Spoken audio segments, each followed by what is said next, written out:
Hello 11वीं class. अब हम लोग स्टार्ट करते हैं पीरियोडिक प्रॉपर्टीज। और पीरियोडिक प्रॉपर्टीज जो आपके सिलेबस में हैं वो ये हैं: एटॉमिक रेडियस जिसका सिंबल होता है R, आयनाइजेशन एनर्जी इसको IE कहते हैं, इसे आयनाइजेशन पोटेंशियल भी कहते हैं, और जब पोटेंशियल बोलते हैं तो P फॉर पोटेंशियल इसे IP लिखा जाता है। ठीक है, इसे आयनाइजेशन एंथैल्पी भी आप लिख सकते हैं, यानी तीन नाम हो गए: आयोनाइजेशन एनर्जी, आयनाइजेशन एंथैल्पी या आयनाइजेशन पोटेंशियल। ठीक है, बट ये वाला टर्म ज्यादा यूज होता है। Third periodic properties electron affinity, EA, दोनों के इनिशियल्स ले लिए तो इसे EA लिखा जाता है, या इसका एक नेम और होता है इलेक्ट्रॉन गेन एंथैल्पी। और जब भी एंथैल्पी वर्ड यूज होता है तो डेल्टा H, डेल यानी कि चेंज, H यानी कि एंथैल्पी, और इसकी सब स्क्रिप्ट में EG यानी इलेक्ट्रॉन गेन यहाँ पर मेंशन किया जाता है। अच्छा, फोर्थ इज इलेक्ट्रोनेगेटिविटी, इसको EN से लिखते हैं या ये चाय बना दिया जाता है। और फिफ्थ प्रॉपर्टी इज वैलेंसी। तो ये आपके सिलेबस की पीरियोडिक प्रॉपर्टीज है। अब इनका डिटेल हम आगे करने वाले। ओके, अब आते हैं फर्स्ट प्रॉपर्टी एटॉमिक रेडियस। और एटॉमिक रेडियस की डेफिनेशन क्या होती है? It is the distance from the centre of the nucleus up to the valence shell. किसी भी एटम का जो वैलेंस शेल है उसका आखिरी शेल माना जाता है, वहीं पर उसकी बाउंड्री कंप्लीट होती है। तो ये मैंने ये न्यूक्लियस बनाया, इधर वैलेंस शेल है, वैलेंस शेल और न्यूक्लियस के सेंटर दोनों के बीच का जो डिस्टेंस होता है दैट इज R होता है रेडियस। ठीक है, ऐसे डेफिनेशन में कहा गया है। और जब हम रेडियस को क्लासिफाई करते हैं तो टू टाइप के रेडियस हमारे सामने आते हैं: atomic radius and ionic radius. जो आपको करने हैं, एटॉमिक रेडियस 3 टाइप के हो गए: covalent radius, metallic radius and van der Waals radius. Whereas जो आयनिक रेडियस है these are of 2 types: cationic radius and anionic radius. ठीक है, अच्छा, और एटॉमिक रेडियस को ये 3 वैरायटी में क्यों दिया गया है? इसका रीजन ये है कि नेचर में जो एलिमेंट्स होते हैं वो एटॉमिक फॉर्म में नहीं मिलते हैं। नोबल गैसेस के अलावा जितने भी एलिमेंट थे पीरियोडिक टेबल के, सबके सब कंबाइंड फॉर्म में मिलते हैं। अब वो कितने तरीके से कंबाइन कर सकते हैं? अगर वो शेयरिंग वाला बॉन्ड बनाते हैं तो वो कोवेलेंट बॉन्डिंग से कंबाइन कर रहे हैं, तो उस केस में जो रेडियस ढूंढा जाएगा प्रैक्टिकल मेजरमेंट से, तो कोवेलेंट बॉन्ड से मिलने वाला रेडियस कोवेलेंट रेडियस कहा जाएगा। जो मेटल्स है वो मेटालिक बॉन्ड बनाएंगे, तो मेटालिक बॉन्ड में बॉन्डेड मेटल्स का जब रेडियस देखा जाएगा, रीड किया जाएगा, मेजर किया जाएगा, तो वो मेटालिक रेडियस कहा जाएगा। और जब वैंडरवाल फोर्सेस बेसिकली क्या होते हैं, जो नोबल गैसेस में मिलते हैं, तो जब नोबल गैसेस के अंदर चेक किया जाएगा तो उस रेडियस को वैन डर वाल रेडियस कहा जाएगा। और जो एटम्स एटॉमिक फॉर्म में ना रह के आयनिक फॉर्म में रहते हैं, जैसे कि जो भी आयनिक कंपाउंड्स होते हैं, NaCl है, कैल्शियम क्लोराइड है, इस तरह के जो कंपाउंड्स हैं इनमें आयनिक रेडियस मिलेगा। जैसे NaCl है तो सोडियम का कैटायनिक रेडियस होगा, और जो क्लोराइड है उसका एनायनिक रेडियस होगा। तो बेसिकली ये जो कैटेगराइज करने का रीजन है वो रीजन इस वजह से है कि एलिमेंट्स नेचर में कंबाइंड फॉर्म में मिलते हैं, तो प्रैक्टिकल मेजरमेंट भी हमें उन कंबाइंड फॉर्म्स पर ही करना पड़ता है। तो जिस फॉर्म के कंपाउंड्स होते हैं उन फॉर्म्स में रेडियस हमें देखने को मिलती है, इसलिए ये सारे नेम्स आपको करने पड़ते हैं। अब हम इन सारे नेम्स के बारे में आगे पढ़ते हैं। चलिए, अब तीनों टाइप की रेडियस पढ़ते हैं। ये हो गई कोवेलेंट रेडियस, ये हो गई मेटालिक रेडियस, और ये हो गई वैन डर वाल रेडियस। ठीक है, कोवेलेंट रेडियस क्या है?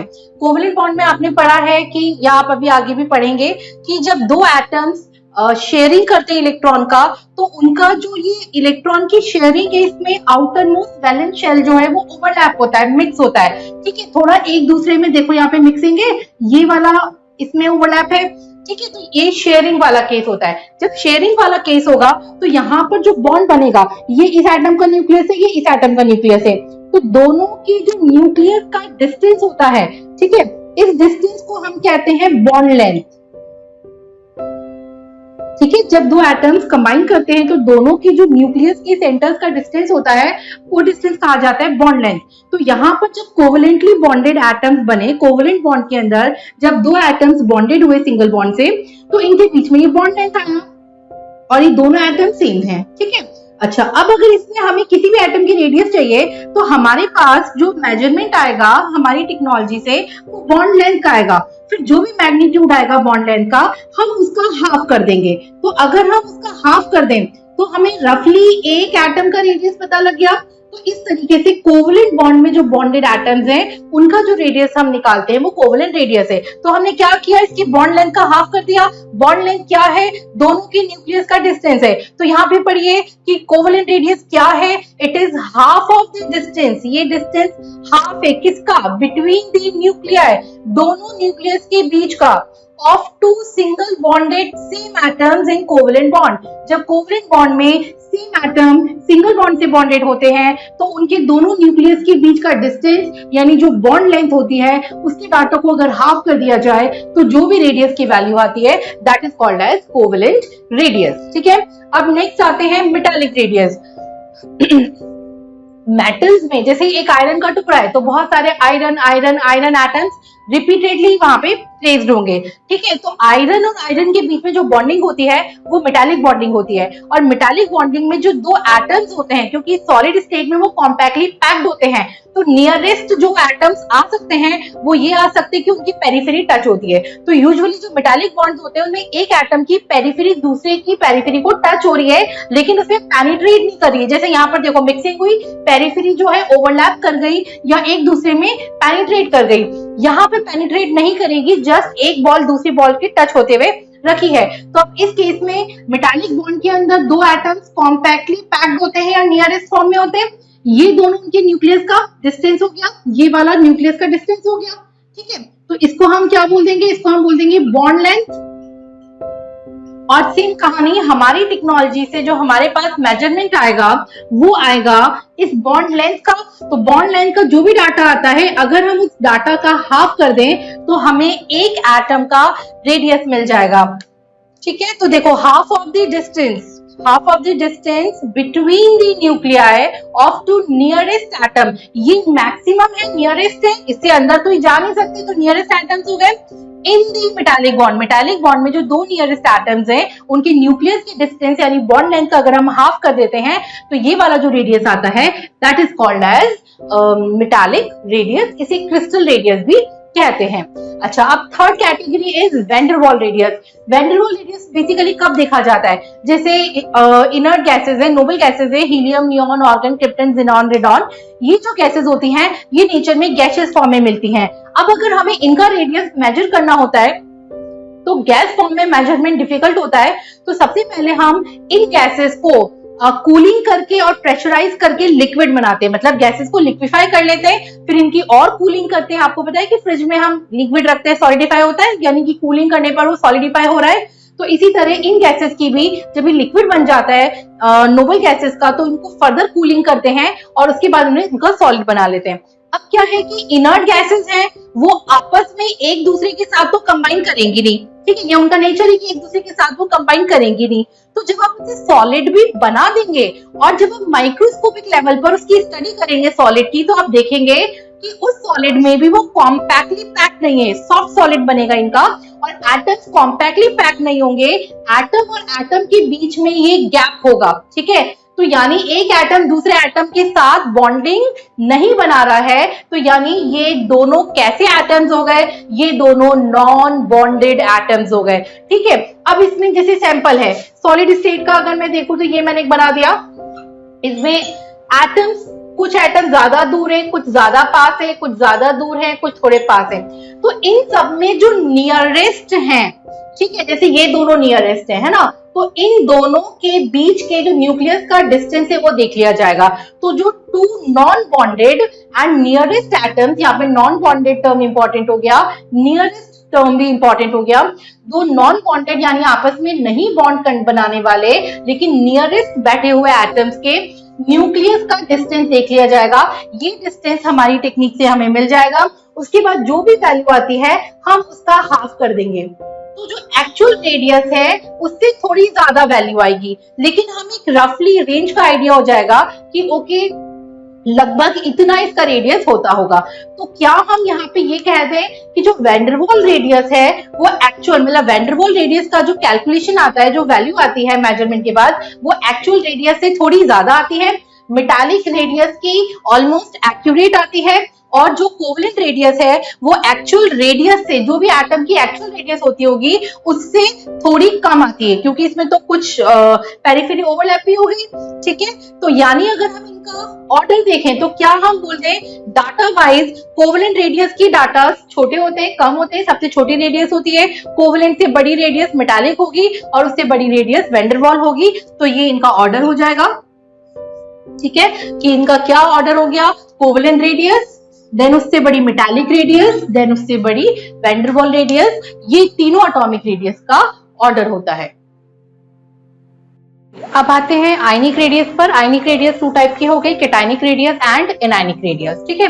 केटायनिक रेडियस का मतलब केटायन यानी पॉजिटिव आयन का बनना। जैसे हमने एक एग्जांपल लिया है, यहाँ पर है सोडियम, ठीक है, सोडियम से अगर हम एक इलेक्ट्रॉन हटा दें तो Na+ बन जाएगा, यानी कि सोडियम का केटायन बन गया। अच्छा, सोडियम के इलेक्ट्रॉनिक कॉन्फ़िगरेशन आपने क्या पढ़ा है 10th स्टैंडर्ड में, 281, ठीक है। 1 इसके वैलेंस शेल का इलेक्ट्रॉन है, तो जब ये 1 वाला नंबर वैलेंस शेल का इलेक्ट्रॉन हट जाएगा, एक इलेक्ट्रॉन हट गया, तो ये Na+ क्या रह गया, 2,8 रह गया।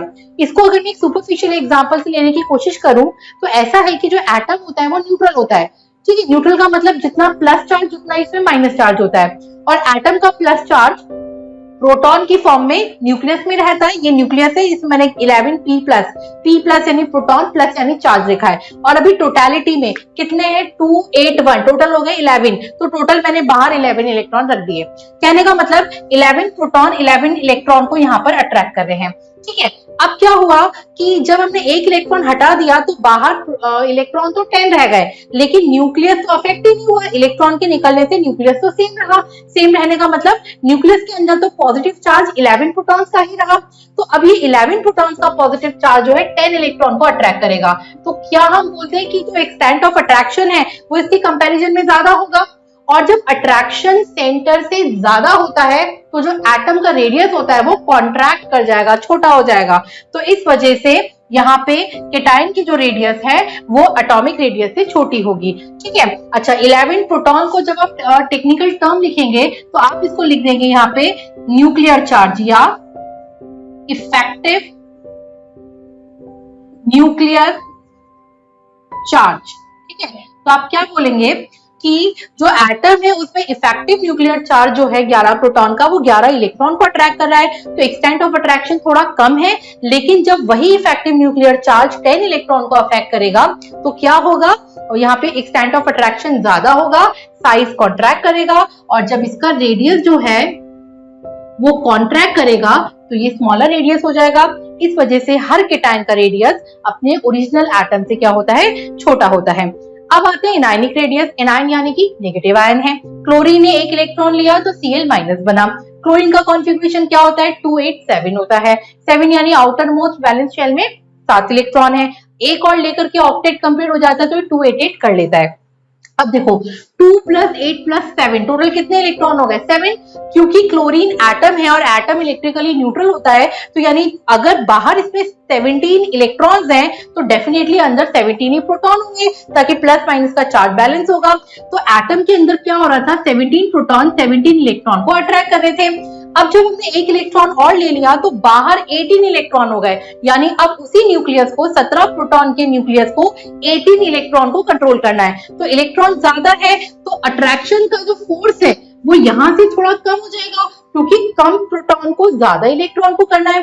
तो इस वजह से जो इसका रेडियस है वो क्या करेगा, एक्सपैंड कर जाएगा। और जब रेडियस एक्सपैंड कर जाएगा तो जो क्लोरीन का Cl- का जो रेडियस है वो Cl एटम से ग्रेटर होगा। तो यहाँ पर भी आप क्या लिखेंगे कि इफेक्टिव न्यूक्लियर चार्ज यहाँ पे 17 प्रोटॉन का है, जो कि 17 इलेक्ट्रॉन को अट्रैक्ट कर रहा है, लेकिन यहाँ पे सेम 17 प्रोटॉन का इफेक्टिव न्यूक्लियर चार्ज 18 इलेक्ट्रॉन को, ज्यादा इलेक्ट्रॉन क्लाउड को अट्रैक्ट कर रहा है। तो एक्सटेंट ऑफ अट्रैक्शन कम हो गया, इस वजह से जो उसका रेडियस है वो क्या होगा, वो बढ़ जाएगा। अब स्टार्ट करते हैं आइसो इलेक्ट्रॉनिक स्पीशीज। आइसो यानी सेम, इलेक्ट्रॉनिक यानी इलेक्ट्रॉन, और स्पीशीज यानी कि वो एटम्स या आयंस जिनमें ऐसा होता है। तो वो एटम्स या आयन यानी वो स्पीशीज जिनमें टोटल इलेक्ट्रॉन्स का जो नंबर होता है वो सेम होता है, उन्हें हम आइसो इलेक्ट्रॉनिक स्पीशीज कहते हैं, यानी they are having same electrons, ठीक है। आइसो इलेक्ट्रॉनिक सीरीज बनाने के लिए मैंने आपको एक आइडिया दिया है। इसमें ये आप क्या करना है, कोई भी इनर्ट गैस ले लीजिए, ठीक है। मैंने नियॉन लिया, हीलियम के अलावा ले लीजिए। इनर्ट गैस के पहले और बाद में दोनों साइड पे एलिमेंट्स होने चाहिए, तो इससे मैंने नियॉन लिया, ठीक है। अब इसके आगे के 3 और पीछे के 3 एलिमेंट भी लिख लीजिए। तो नियॉन के पहले नाइट्रोजन, ऑक्सीजन, फ्लोरीन था, बाद में सोडियम, मैग्नीशियम, एल्यूमिनियम थे, ठीक है। इनका जितना एटॉमिक नंबर होता है उतने ही इलेक्ट्रॉन्स होंगे ना, तो मैंने यहाँ पे 7, 8, 9, 10, 11, 12, 13 इलेक्ट्रॉन्स कर दिए। अब नियॉन, ठीक है, नियॉन यहाँ पर एक इनर्ट गैस है, तो इसके पहले के और बाद में के, यानी इसके जो नेबर एलिमेंट्स है इसके पहले और बाद में, ये सारे नियॉन का कॉन्फ़िगरेशन अचीव करने की कोशिश करेंगे। नियॉन के कॉन्फ़िगरेशन में टोटल इलेक्ट्रॉन 10 है, ठीक है। तो अब यह नियॉन तक पहुंचने के लिए नाइट्रोजन के पास 7 है, तो वो कितने इलेक्ट्रॉन और ले ले? 3 और ले ले। और जब 3 इलेक्ट्रॉन ले लेता है, इलेक्ट्रॉन लेना मतलब माइनस का चार्ज, तो नाइट्रोजन ने 3 इलेक्ट्रॉन लिए, तो नाइट्रोजन ने ले लिया -3 का चार्ज, ठीक है। ऑक्सीजन ने 2 इलेक्ट्रॉन और ले लिए, 8 तो था, 10 तक पहुंचने के लिए 2 और ले लेगा, तो ऑक्सीजन से बन गया O-2। फ्लोरीन के पास 9 था, 10 बनाने के लिए 1 और गेन कर लिया, तो यानी इन्होंने, मैं यहाँ पे लिख देती हूँ प्लस कितने इलेक्ट्रॉन लिए? 3 इलेक्ट्रॉन, इसने प्लस कर लिए 2 इलेक्ट्रॉन, इसने प्लस ऐड कर लिए 1 इलेक्ट्रॉन, ठीक है। तो ये नियॉन जैसा हो गया। सोडियम के पास 11 थे, यानी 10 से एक ज्यादा, तो ये क्या करेगा? ये माइनस कर देगा अपने टोटल में से 1 इलेक्ट्रॉन को, ठीक है। मैग्नीशियम कितने को माइनस करेगा? 2 इलेक्ट्रॉन को माइनस कर देगा, और एल्यूमिनियम माइनस कर देगा 3 इलेक्ट्रॉन को। तो अब जो ये आयंस बने N-3, O-2, F-1, sodium plus, Mg+, Al+3, इन सब में आप गौर करिए, सब में 10 इलेक्ट्रॉन्स हो गए। मैंने यहाँ नियॉन को नहीं लिखा है, ठीक है। नियॉन तो इनका रेफरेंस था, इनर गैस था, हमें वो एटम्स और आयंस लेने हैं जो रिएक्टिव होते हैं, कंबाइन करते हैं, ठीक है, तो इसलिए मैंने इनको लिया। तो ये जो एलिमेंट्स की सीरीज बनी, इस पूरी सीरीज को बोलते हैं हम आइसो इलेक्ट्रॉनिक स्पीशीज। ये हो गई आइसो इलेक्ट्रॉनिक स्पीशीज, यानी ये सारी वो स्पीशीज हैं, वो आयंस हैं जिनमें टोटल इलेक्ट्रॉन सेम है, कितने हैं? 10 हैं। अब एक इनमें और क्वेश्चन आते हैं कि आइसो इलेक्ट्रॉनिक स्पीशीज में रेडियस का ऑर्डर दीजिए, ठीक है। तो आपने पढ़ा है कि कैटायन का जो रेडियस, कैटायन यानी प्लस आयन का रेडियस अपने ओरिजिनल एटम से छोटा होता है, और एनायन यानी माइनस का रेडियस अपने ओरिजिनल एटम से बड़ा होता है। तो जिसमें माइनस चार्ज है उनके रेडियस, देखो माइनस वाले के रेडियस हमेशा लार्जर रीजन में आएंगे, और पॉजिटिव की रेडियस हमेशा स्मॉलर रीजन में आएंगे। अब इसमें भी मैग्नीट्यूड चेक करिए, माइनस का मैग्नीट्यूड जितना बड़ा, जितना ज्यादा होगा उसका साइज उतना ज्यादा एक्सपैंड करेगा, यानी -3 लार्जेस्ट रेडियाई होगा, फिर -2 होगा, फिर -1, फिर +1, उससे छोटा +2 और सबसे छोटा +3। तो हाईएस्ट मैग्नीट्यूड का कैटायन स्मॉलेस्ट आयन होगा, और हाईएस्ट मैग्नीट्यूड का एनायन जो है वो लार्जेस्ट आयन होगा किसी भी आइसो इलेक्ट्रॉनिक स्पीशीज में। अब है periodicity in atomic radius. Periodicity का मतलब होता है ट्रेंड्स को चेक करना, कि जब हम लेफ्ट टू राइट जाते हैं पीरियड में तो क्या ट्रेंड होता है रेडियस का, कम या ज्यादा। डाउन द ग्रुप जाएंगे वर्टिकल कॉलम्स में तो क्या ट्रेंड होगा, तो ट्रेंड को हम पीरियोडिसिटी कहते हैं, ठीक है। और सबसे पहले हम देख रहे हैं left to right. Left to right यानी कहाँ जा रहे हैं? हम पीरियड में मूव कर रहे हैं। जब हम पीरियड में मूव करते हैं, या आपने 10th में भी पढ़ा है कि जो रेडियस होता है वो डिक्रीज होता है। क्यों होता है? इसके रीजन पर आते हैं। अगर इसके रीजन की कीवर्ड पर मैं आऊं, तो जब हम लेफ्ट टू राइट जाते हैं ना पीरियड, तो जो शेल होता है, जो मेन ऑर्बिट होता है, वो तो सेम रहता है, लेकिन जो न्यूक्लियर चार्ज होता है उसका, या इफेक्टिव न्यूक्लियर चार्ज होता है, दोनों में से कोई भी एक टर्म आप यूज कर सकते हैं, न्यूक्लियर चार्ज या इफेक्टिव न्यूक्लियर चार्ज, वो इंक्रीज होता है। कैसे होते हैं? एक एग्जांपल मैंने थर्ड ऑर्बिट से लिया है, sodium, magnesium, aluminium, silicon, phosphorus, आगे से सल्फर, क्लोरीन हो जाएगा, ठीक है। तो इसमें देखो ये था न्यूक्लियस, ठीक है, इसमें इसका एटॉमिक नंबर है 11। सोडियम का एटॉमिक नंबर 11 है, इसका मतलब इसके न्यूक्लियस में 11 प्रोटॉन है, और न्यूक्लियस के बाहर first orbit, second orbit, third orbit. First orbit में 2 इलेक्ट्रॉन, ठीक है, सेकंड में 8, इसका कॉन्फ़िगरेशन आप ये लिखते हैं 281, तो यानी फर्स्ट ऑर्बिट में 2 इलेक्ट्रॉन, सेकंड ऑर्बिट में 8 इलेक्ट्रॉन, थर्ड ऑर्बिट में 1 इलेक्ट्रॉन। तो इन सब में ये हो जाएगा। अब इसका हो जाएगा आपका 282, ठीक है, 282 यानी फर्स्ट में 2, सेकंड में 8, थर्ड में 2, फिर 283, फिर 284, 285, ठीक है। अच्छा एक और बात, क्योंकि सारे एटम्स हैं और एटम्स इलेक्ट्रिकली न्यूट्रल होते हैं, तो जैसे जैसे एटॉमिक नंबर बढ़ता है, यानी कि एटम में बाहर इलेक्ट्रॉन्स बढ़ते जा रहे हैं, न्यूक्लियस के अंदर आप गौर करिए, प्रोटॉन में, यहाँ पे न्यूट्रॉन भी होते हैं, मैंने न्यूट्रॉन नहीं बताया अभी क्योंकि मैं प्लस माइनस चार्ज बता रही हूँ, इसलिए मैंने खाली प्रोटॉन बताया है। तो न्यूक्लियस में 11 प्रोटॉन होंगे, यानी जितना एटॉमिक नंबर उतने न्यूक्लियस में प्रोटॉन, जितना एटॉमिक नंबर 12 उसमें न्यूक्लियस में proton, 13 atomic number 13 proton, 14 number 14 proton, 15 number 15 proton, ठीक है, यानी जितना एटॉमिक नंबर होता है उतने न्यूक्लियस में प्रोटॉन होते हैं और न्यूक्लियस के बाहर उतने ही इलेक्ट्रॉन्स होते हैं। तो आप यहाँ पे गौर करिए कि सब में जो लेवल है, जो ऑर्बिट है, वैलेंस शेल है, वो थर्ड है। ठीक है, थर्ड ऑर्बिट में पहले एक इलेक्ट्रॉन था, थर्ड में ही फिर दूसरा जुड़ा, थर्ड ऑर्बिट में ही थर्ड जुड़ा, थर्ड ऑर्बिट में फोर्थ आया, थर्ड ऑर्बिट में फिफ्थ आया। यानी कि जब हम लेफ्ट टू राइट जा रहे हैं तो जो ऑर्बिट नंबर है थर्ड वो तो सेम ही रहा। लेकिन आप गौर करिए न्यूक्लियस के अंदर जो प्लस चार्ज है उसका मैग्नीट्यूड बढ़ता जा रहा है। पहले 11 प्रोटॉन का प्लस चार्ज था, फिर 12 प्रोटॉन का हो गया, फिर 13, फिर 14, फिर 15 प्रोटॉन का हो गया। तो जैसे जैसे न्यूक्लियस का प्लस चार्ज बढ़ता जाएगा और यहाँ पे ऑर्बिट तो सेम है, तो उसकी जो अट्रैक्ट करने की पावर है वैलेंस शेल तक के ऑर्बिट को, इलेक्ट्रॉन को, वो अट्रैक्टिंग पावर ज्यादा होगी। तो यहाँ पर अगर मैं फास्फोरस तक की कहानी अभी डील करूं तो यहाँ पर अट्रैक्शन पावर मैक्सिमम होगी और यहाँ पर जो अट्रैक्शन पावर है वो मिनिमम है। ठीक है, यानी क्या हम बोल दें कि न्यूक्लियर चार्ज जो है वो यहाँ पर मैक्सिमम है, तो इसलिए साइज ज्यादा कॉन्ट्रैक्ट हो रहा है। यहाँ न्यूक्लियर चार्ज कम है तो साइज कम कॉन्ट्रैक्ट हो रहा है। ठीक है, तो इन दोनों पॉइंट का मतलब समझ में आ गया कि लेफ्ट राइट जाने पर शेल तो सेम रहता है, लेकिन न्यूक्लियस में नंबर ऑफ प्रोटॉन्स बढ़ जाते हैं तो उससे न्यूक्लियर चार्ज बढ़ जाता है। न्यूक्लियर चार्ज बढ़ने से क्या हो जाएगा, रेडियस कॉन्ट्रैक्ट होता जाएगा। तो रेडियस का जो ऑर्डर आएगा वो क्या आएगा, ये आएगा सोडियम का बड़ा, फिर मैग्नीशियम छोटा और छोटा और छोटा, फास्फोरस इन सब में गिवन एग्जांपल में सबसे छोटा हुआ एंड सो ऑन। अब है डाउन दी ग्रुप। अगर हम जाते हैं तो डाउन दी ग्रुप क्या ट्रेंड है, रेडियस हमेशा इंक्रीज होता है। क्यों इंक्रीज होता है, क्योंकि नीचे नीचे जैसे जैसे हम मूव करते हैं number of shells new add होते जाते हैं तो साइज बढ़ता जाता है। ठीक है, जैसे मैंने एग्जांपल लिया है एल्कली मेटल का फर्स्ट ग्रुप का, लिथियम, सोडियम, पोटेशियम, रुबिडियम। तो लिथियम जो है सेकंड, लिथियम में 2 ऑर्बिट होते हैं, न्यूक्लियस के बाहर 2 ऑर्बिट, सोडियम में न्यूक्लियस के बाहर 1 2 3 ऑर्बिट, पोटेशियम में 1 2 3 4 और रुबिडियम में 1 2 3 4 5। तो नंबर ऑफ ऑर्बिट्स ऐड होते जा रहे हैं सक्सेसिवली, तो इस वजह से यहाँ पे रेडियस बढ़ता जाता है। लेकिन यहाँ पे एक चीज और गौर करिए कि जब हम नीचे जाएंगे तो इनका न्यूक्लियर चार्ज भी तो बढ़ रहा होगा। ठीक है, तो इनमें न्यूक्लियर चार्ज भी बढ़ रहा होता है और आपको पता है कि जब न्यूक्लियर चार्ज बढ़ता है तो रेडियस कॉन्ट्रैक्ट करता है। तो क्योंकि डाउन दी ग्रुप जाने पर रेडियस बढ़ रहा है तो ये सीधा सीधा ये इंडिकेट कर रहा है कि न्यूक्लियर चार्ज का इफेक्ट तो कम होता होगा और शेल्स के ऐड होने का इफेक्ट उस पर ज्यादा डोमिनेटिंग होता होगा। तो देखिए, in a group new shells are adding successively which overweighs the effect of increased nuclear charge. यानी न्यूक्लियर चार्ज की वजह से साइज को कॉन्ट्रैक्ट होना था, लेकिन न्यूक्लियर चार्ज के ऊपर डोमिनेटिंग इफेक्ट रहा इन शेल्स के एडिशन का, ये बड़ा इफेक्ट रहा और इसकी वजह से हमें फाइनली जो नीचे जाने पर रेडियस जो है वो इस तरीके से बढ़ता हुआ नजर आया। लिथियम का इनमें सबसे कम, उसके बाद sodium, potassium, rubidium and so on.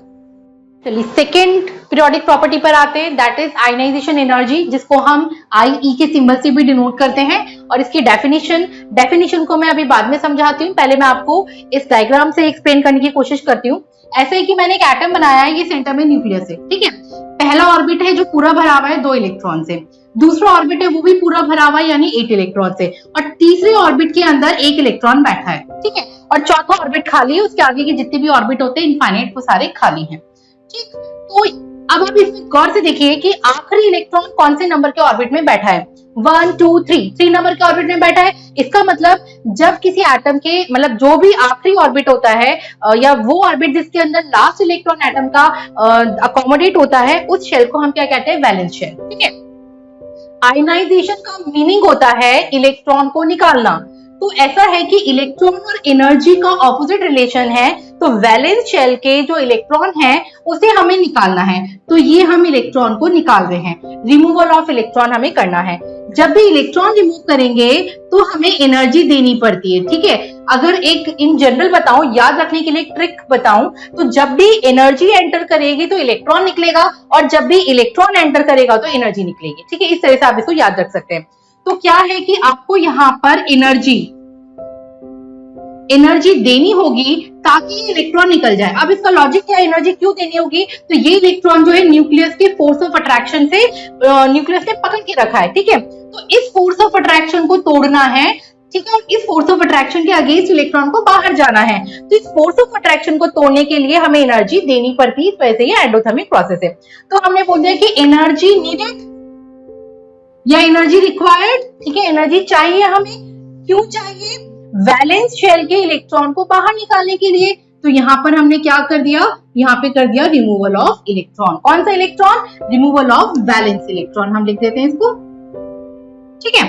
अच्छा, लेकिन इस पूरे प्रोसीजर के दौरान जब हम इस एनर्जी को मेजर करते हैं तो इस एनर्जी के मेजरमेंट के दौरान इस एटम की भी कुछ क्वालिफिकेशंस होनी चाहिए, तब जाके उस एनर्जी के मैग्नीट्यूड को हम आयनाइजेशन एनर्जी कहेंगे। वो क्या क्वालिफिकेशन है? एक क्वालिफिकेशन है कि ये जो पूरा एटम है ये आइसोलेटेड होना चाहिए। आइसोलेटेड यानी कि अकेला, ठीक है, या जैसे आप क्वारंटाइन बोलते हैं, बिल्कुल अलग, एक कमरे में अलग, ठीक है, तो बिल्कुल अकेला होना चाहिए।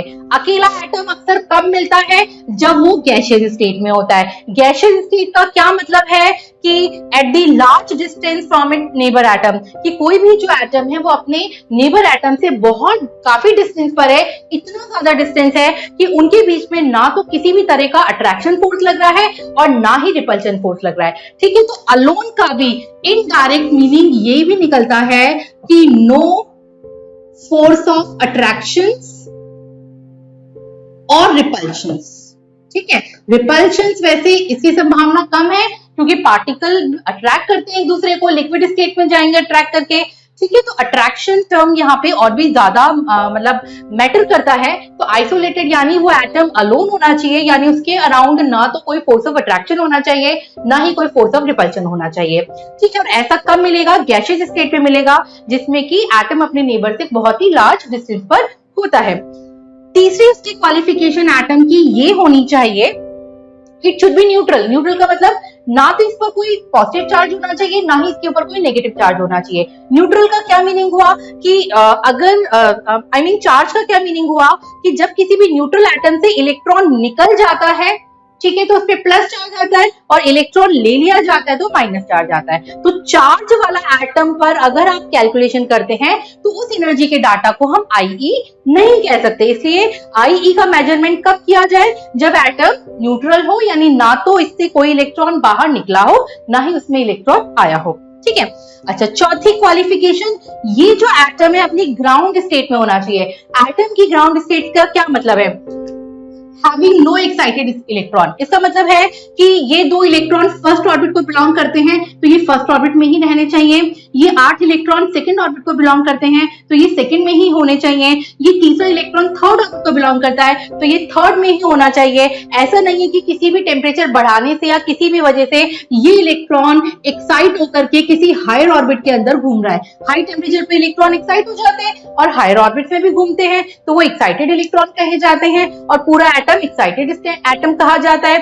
तो ऐसा वाला स्टेट नहीं होना चाहिए जो एटम ओरिजिनली जिस ऑर्बिट को बिलोंग करता है वो उसी ऑर्बिट में उसी अपने घर में बैठा हो, एक्साइटेड इलेक्ट्रॉन ना हो, तो उसे हम एटम को क्या बोलेंगे? ग्राउंड स्टेट बोल देंगे, ठीक है। तो अगर किसी एटम में ये 4 क्वालिफिकेशन है तो उस एटम के वैलेंस शेल से इलेक्ट्रॉन के रिमूवल के दौरान जो भी एनर्जी रिक्वायर्ड होती है या जो भी एनर्जी कंज्यूम होती है उस एनर्जी को आप क्या बोलते हैं? आईई कहते हैं। तो आप पहले ये टर्म्स याद रखेंगे। देखो, पहला टर्म क्या है? एनर्जी नीडेड या एनर्जी रिक्वायर्ड। किससे? Removal of valence electron. कहां से करोगे? वैलेंस शेल से करोगे। एटम, कैसे एटम से करोगे? That should be isolated gaseous neutral atom in its ground state. तो अब जो डेफिनेशन लिखी इसमें गौर करिए। द मिनिमम एनर्जी रिक्वायर्ड, ठीक है, किस लिए? To remove an electron. कहां से? From the valence shell. कैसे एटम से? Of an isolated comma gaseous comma neutral atom in its ground state, ठीक है। तो ये सारे कीवर्ड्स हैं जो इसमें आ गए कि एटम होना चाहिए isolated gaseous neutral atom ground state में और उसके वैलेंस शेल से इलेक्ट्रॉन हटाने के लिए जो भी एनर्जी रिक्वायर्ड है that is called ionization energy.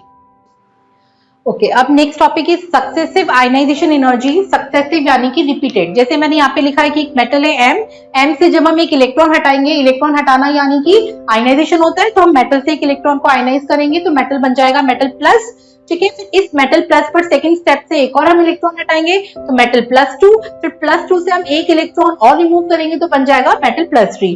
क्योंकि इलेक्ट्रॉन हटाने में एनर्जी कंज्यूम होती है तो मैंने कंजप्शन यानी रिएक्टेंट साइड पर मेंशन किए। फर्स्ट स्टेप की एनर्जी IE1, सेकंड स्टेप की एनर्जी IE2 और थर्ड स्टेप की एनर्जी वुड बी IE3 होगी। इसी को हम इस तरह से भी लिख सकते हैं और करके कि एक मेटल था M से अगर आपने इलेक्ट्रॉन हटाए तो IE1 कंज्यूम होगी, ठीक है, और M+ बनेगा। फिर M+ से आप एक इलेक्ट्रॉन और हटाएंगे तो IE2 कंज्यूम होगी और M+2 बनेगा। M+2 से एक इलेक्ट्रॉन और हटाएंगे तो IE3 कंज्यूम होगी और M+3 बनेगा। आपने ये पढ़ा है कि केटायनिक रेडियस हमेशा छोटा होता है। देखो यहाँ पे केटायन बन रहे हैं, प्लस आयंस बन रहे हैं, केटायनिक रेडियस हमेशा छोटा होता है। तो ये मेटल का अगर ये रेडियस था तो मेटल प्लस का रेडियस इससे छोटा हो गया, मेटल +2 और छोटा और मेटल +3 और भी छोटा हो गया। ठीक है, छोटा क्यों होता है? क्योंकि जो न्यूक्लियर चार्ज है वो तो बढ़ जाता है, तो न्यूक्लियर चार्ज के वजह से साइज कॉन्ट्रैक्ट होने लगता है। तो अब आप देखिए, जो इलेक्ट्रॉन को हटाना है, रिमूव करना है, वो हम कैसे रिमूव करते हैं? जैसे यहाँ पे है इलेक्ट्रॉन, तो ये न्यूक्लियर का फोर्स ऑफ अट्रैक्शन है जो इस इलेक्ट्रॉन को खींच रहा है, और हमें अगर इलेक्ट्रॉन को बाहर निकालना है तो इस न्यूक्लियस के फोर्स ऑफ अट्रैक्शन को कट करना पड़ेगा। कट करने के लिए हमें कुछ एनर्जी इसको इस तरह से एनर्जी देनी होगी। तो जो एनर्जी हम देते हैं वो न्यूक्लियर के फोर्स ऑफ अट्रैक्शन को तोड़ने के लिए देते हैं ताकि इलेक्ट्रॉन फ्री हो जाए। तो जितना strong nuclear force of attraction होगा हमें उतनी ज्यादा एनर्जी देनी पड़ेगी।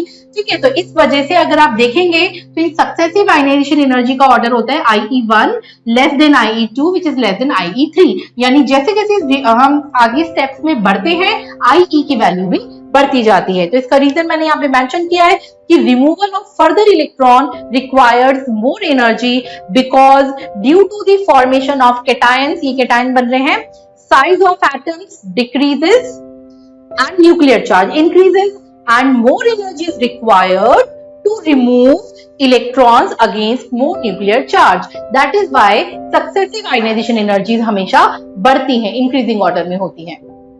बात करते हैं फैक्टर्स अफेक्टिंग IE। IE को कौन से फैक्टर्स अफेक्ट करते हैं? तो अभी अभी हमने पढ़ा था कि IE क्या होता है, न्यूक्लियर फोर्स के अगेंस्ट इलेक्ट्रॉन को हटाना है।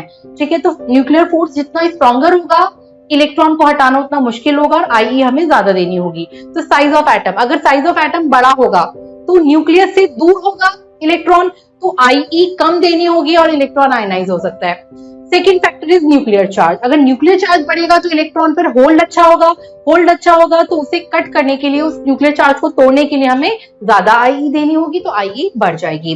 स्टेबिलिटी ऑफ कॉन्फ़िगरेशन, जब भी कोई कॉन्फ़िगरेशन फुलफिल या हाफ फिल कॉन्फ़िगरेशन स्टेबल माने जाते हैं, कोई भी स्टेबल कॉन्फ़िगरेशन अगर होता है तो एटम ये नहीं चाहता कि उसकी स्टेबिलिटी टूटे। अगर वो नहीं चाहता कि स्टेबिलिटी टूटे तो वो इलेक्ट्रॉन को लूज करने में कम इंटरेस्टेड होगा। ठीक है, क्योंकि इलेक्ट्रॉन के लॉस होते ही उसकी स्टेबिलिटी खत्म हो रही है। तो जहां भी स्टेबल कॉन्फ़िगरेशन है वहां पर इलेक्ट्रॉन को लूज करने की टेंडेंसी कम होती है, और जब इलेक्ट्रॉन मुश्किल से लूज होगा तो हमें फोर्सफुली इलेक्ट्रॉन छीनना है तो हमें ज्यादा एनर्जी देनी पड़ेगी। तो स्टेबल कॉन्फ़िगरेशन की IE हमेशा अपने पहले और बाद वाले दोनों नेबर से ज्यादा होती है। Fourth is shielding effect. पहले ही क्या होता है मैं अभी आपको बताती हूँ, पहले हम जो लिखा है वो पढ़ लें। जब भी कहीं शील्डिंग इफेक्ट लगता है तो शील्डिंग इफेक्ट से हमेशा रेडियस बढ़ेगा। ठीक है, शील्डिंग इफेक्ट जब भी बढ़ेगा तो हमेशा रेडियस बढ़ेगा, और जब रेडियस बढ़ता है तो बड़े रेडियस से इलेक्ट्रॉन न्यूक्लियस से दूर हो जाएगा तो उसकी IE हमेशा कम होगी। इसलिए जब भी शील्डिंग इफेक्ट बढ़ता है तो IE हमेशा कम हो जाती है। अब ये शील्डिंग इफेक्ट क्या होता है? तो यहाँ पर देखिए, मैंने एक एटम बनाया है, एटम के सेकेंड ऑर्बिट में 2 इलेक्ट्रॉन मैंने भर दिए सॉरी फर्स्ट ऑर्बिट में, सेकेंड ऑर्बिट में 8 इलेक्ट्रॉन भर दिए, थर्ड में भी मैंने 8 भर दिए, और फोर्थ ऑर्बिट में मैंने इलेक्ट्रॉन भरना चालू किया। 1 2 3 4 5 6 ऐसे 18 तक कैपेसिटी होती है ना, तो ऐसे मैंने कुछ कुछ इलेक्ट्रॉन भर दिए। जो लास्ट वाला शेल है जिसमें इलेक्ट्रॉन अभी भरे जा रहे हैं, वो फुलफिल नहीं हुआ है, इसको हम बोल देंगे वैलेंस शेल। ठीक है, तो ये जो वैलेंस शेल के इलेक्ट्रॉन है, इसको जो अंदर के भरे हुए इलेक्ट्रॉन है ना, ये सब मिलके रिपेल करेंगे, ये सब मिलके इसको दूर भगाएंगे। तो इस रिपल्शन की वजह से जो वैलेंस शेल है अपनी एक्चुअल पोजीशन से थोड़ा सा आउटवर्ड शिफ्ट हो जाता है, बाहर शिफ्ट हो जाएगा। ऐसा डॉटेड लाइन की जगह पर थोड़ा सा ऊपर शिफ्ट हो गया, ऊपर शिफ्ट हो गया, तो अब इन इलेक्ट्रॉन्स का जो डिस्टेंस है न्यूक्लियस से वो बढ़ गया, यानी कि एटम का साइज बढ़ गया। एक बार फिर से सुनिए, जो अंदर के इनर फील्ड जो इलेक्ट्रॉन है वो सब मिलकर वैलेंस शेल के इलेक्ट्रॉन्स पर रिपल्शन एक्सर्ट करते हैं, और उस रिपल्शन की वजह से ये जो इलेक्ट्रॉन्स हैं या ये वाला जो शेल है वो थोड़ा ऊपर आउटवर्ड शिफ्ट हो जाएगा, एटम के न्यूक्लियस से दूर शिफ्ट हो जाएगा। और क्योंकि वैलेंस शेल तक का जो डिस्टेंस होता है वो रेडियस माना जाता है, तो जो डिस्टेंस कभी इतना हुआ करता था अब वो डिस्टेंस थोड़ा सा बढ़ गया, जो रेडियस पहले इतना होता था अब रेडियस इतना हो गया। तो इस तरह से रिपल्शन की वजह से, शील्डिंग की वजह से जो है एटम का रेडियस बढ़ गया तो उसकी आईई हमेशा कम होगी।